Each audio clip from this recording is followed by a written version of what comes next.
Psl transfer news.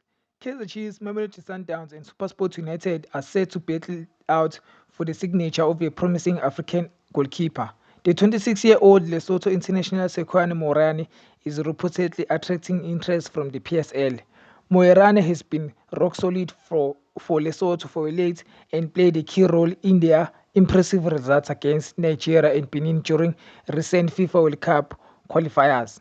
Currently playing his trade for Lesotho Mounted Police Services, Morane could soon make a blockbuster move to the PSL if the latest transfer reports are anything to go by.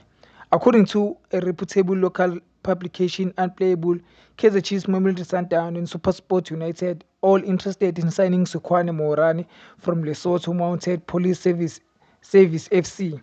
LMPSFC Vice President Exel Senti told Kickoff that he would be happy to see Moirani move to PSL.